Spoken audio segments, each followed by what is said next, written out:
We begin our 6 o'clock hour with the future of the Arizona Coyotes now in the hands of Tempe voters. Voters are deciding whether or not they want a $2.1 billion entertainment district that will be the new home of the Valley's hockey team. Good evening and thanks so much for joining us for 12 News at 6. I'm Kariba Devine. I'm Mark Curtis. We have team coverage bringing you the latest on this major vote. Bram Resnick is breaking down the impact of today's decision on the Valley moving forward. But let's begin with Team 12's Chase Golightly. He's live at the Tempe History Museum where the polls close in about an hour. Chase?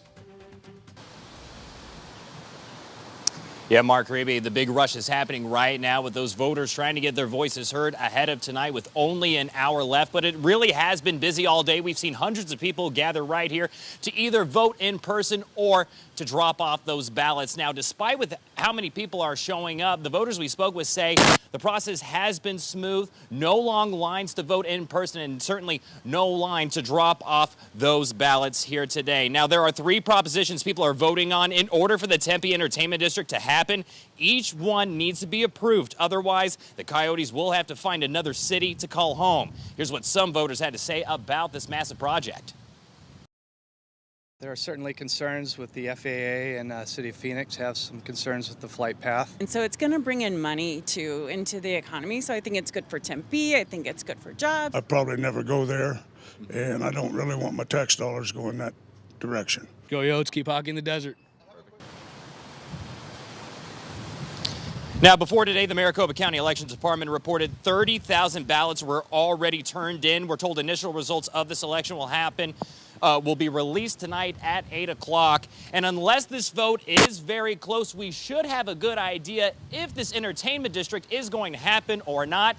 And if you are going to come out here, you might want to bring the umbrella. The rain has just started to come down. It is a little windy, but again, you have just less than an hour to turn in those ballots or vote in person. For now, we're live in Tempe. Chase Golightly, 12 News. All right, Chase, thanks so much. It is time now to bring in Bram Resnick. He's been covering the Arizona Coyotes saga in the Valley off and on for more than 20 years now. Now, Bram, what's at stake in this vote for Tempe residents and also the Arizona Coyotes?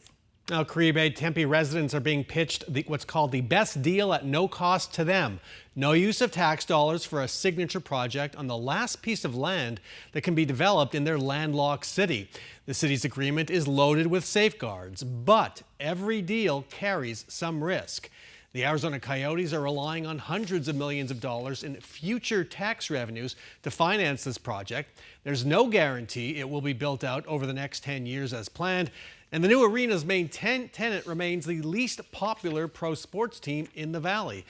For the Coyotes, a yes vote would build the arena that keeps them in the Valley.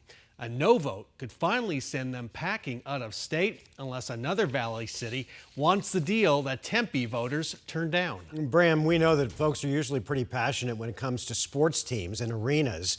What do we know about voter turnout? Yeah, this is a really interesting part of the story. Turnout is on track to set a Tempe record. That tells us voters are very passionate about this issue. But what does that tell us about the election results?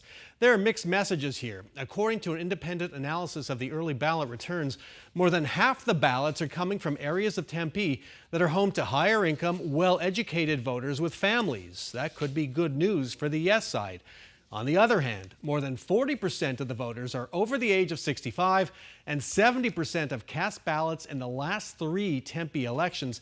These are voters who pay attention and might be a tough sell. All right, Bram, well, when you break all of this down, it's all about building that new hockey arena for the Coyotes in the East Valley. So why does geography matter so much and who's really pushing this deal? Yeah, this is so important. This proposed Tempe arena is supposed to make everything right in the hockey universe.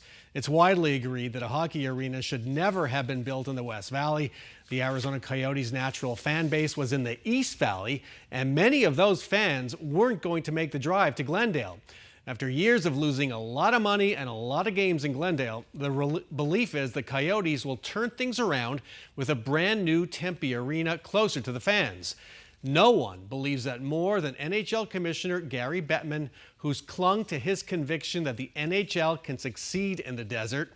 So whether Tempe voters know it or not, the election results tonight are also a vote on what Gary Bettman wants. Let's send it back to you. All right, just a few hours away from knowing more. All right, thanks so much, Bram.